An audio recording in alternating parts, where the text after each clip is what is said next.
awalnya kena serangan stroke itu kalau nggak salah di awal Oktober. Jadi dia masuk rumah sakit, harus di tempurung kepalanya itu harus dibuka karena ada darah yang menggumpal. Dirawat kalau nggak salah sekitar 2 hari. Kemudian ipar saya yang jaga itu baru sadar bahwa itu mertua saya itu nggak bisa kencing gitu loh. Jadi sedikit banget gitu, kencingnya tuh dikit banget gitu. Kemudian setelah itu konsultasi ke dokter bilang oke, ini kayaknya harus dipasang kateter, kalau enggak nanti bahaya, dia nggak bisa kencing karena udah diusahakan minum obat untuk memperlancar kencing juga nggak bisa menolong. Jadi akhirnya dipasanglah kateter. Berjalannya kateter kalau nggak salah baru sehari atau 2 hari oleh dokter di rumah sakit bilang ini kayaknya kita harus tes PSA deh, dia bilang gitu, karena saya curiga nih kayaknya ada cancer, ada yang aneh nih, dia bilang gitu. Tapi saya nggak mau ngomong itu cancer karena nanti bisa dilihat dari tes PSA-nya. PSA itu biar walaupun tinggi nggak langsung kita mengarahnya ke cancer ya, dia bilang gitu. Oke, akhirnya dilakukanlah tes PSA itu pada tanggal 30 Oktober. Hasilnya keluar besoknya itu PSA-nya itu 921 sekian gitu. Itu ada di situ ya hasil medisnya. Nah terus kemudian itu kan di sharing di grup ya, di grup keluarga.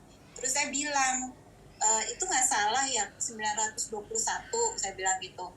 Enggak, kata ipar saya, enggak salah kok, dia bilang gitu. Bener, coba saya minta dong hasil tesnya, saya bilang gitu.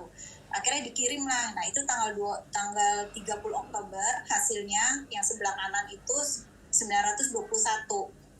Terus kemudian oleh dokter yang merawat dia bilang katanya oke, ini kita dikultur atau apa gitu untuk mengetahui apa kanker ini ganas atau tidak gitu.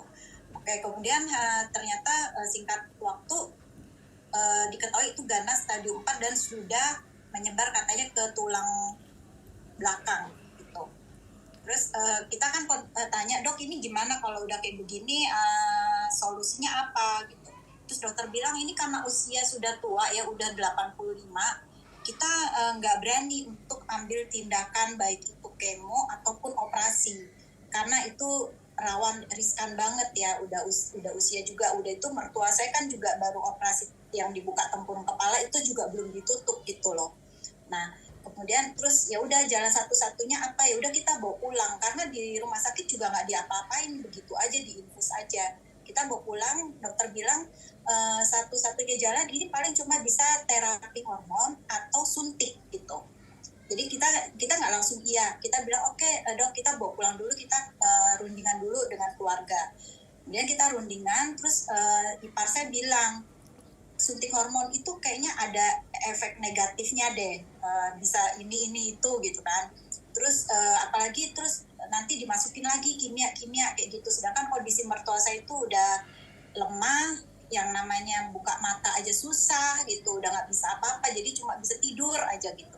Terus kita bilang ya udah kalau gitu suntik hormonnya tunda dulu deh ya, pengobatannya tunda dulu gitu, paling kita kasih obat-obat dari dokter aja gitu, yang penting-penting kita kasih karena dia ada juga BA1C, ada ginjal dan segala macam, yang lain-lainnya itu memang hasil tesnya itu jelek gitu.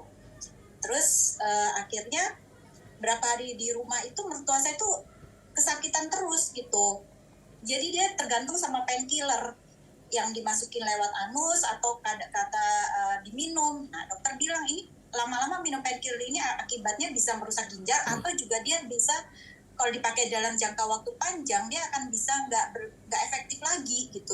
Nanti akan ada yang namanya painkiller yang cuma ditempel di dada gitu aja. Ya cuma kita kan nggak bisa apa-apa ya. Terus dengan kondisi mertua itu maaf itu kalau misalnya dia buang air besar ataupun kentut itu juga dia kesakitan, jadi dia pernah sampai merintih itu, pokoknya itu buat dia itu kita ngeliat itu penderitaan banget gitu.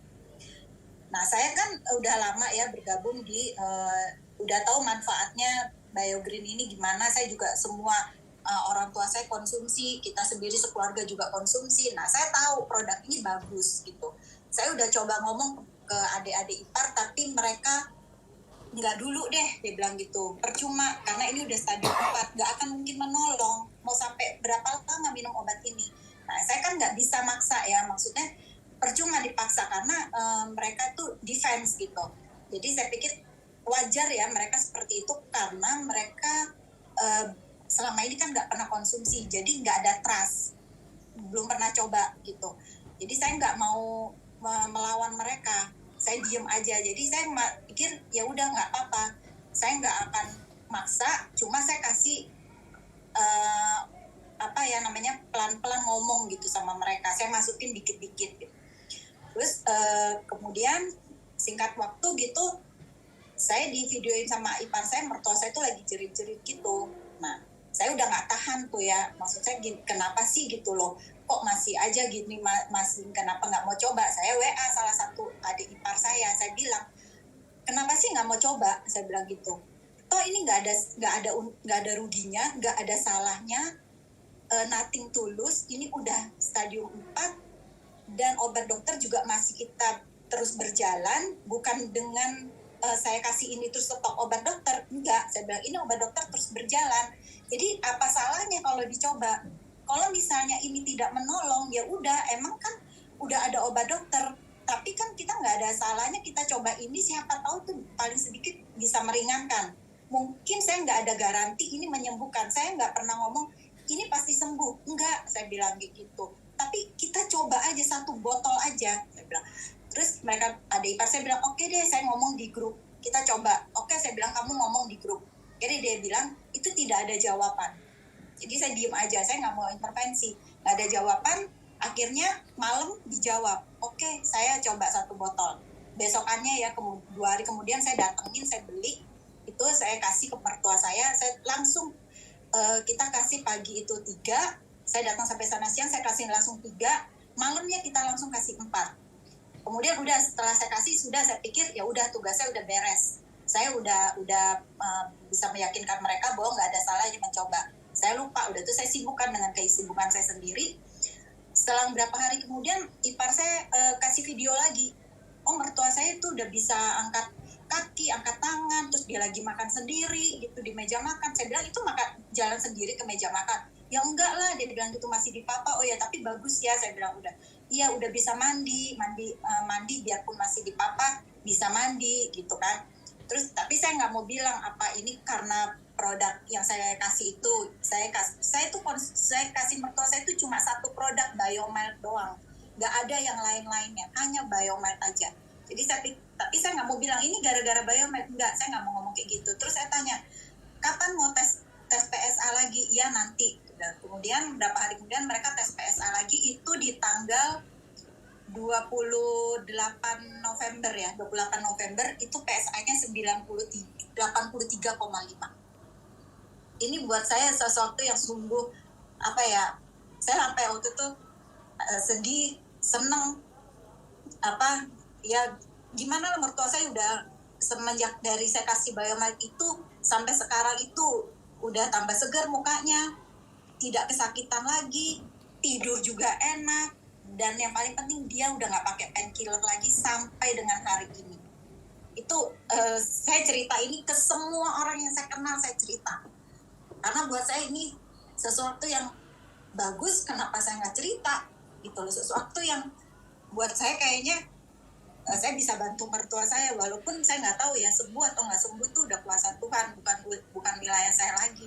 Tapi yang paling penting saya bisa membantu mertua saya untuk meringankan penderitaan dia gitu. Jadi untuk produk yang sebagus ini, saya sangat sayang sekali kalau saya tidak menceritakan. Kalau bisa saya cerita ke seluruh dunia gitu ya, bagaimana ini produk ini bisa membantu mertua saya, paling tidak meringankan penderitaan mertua saya gitu.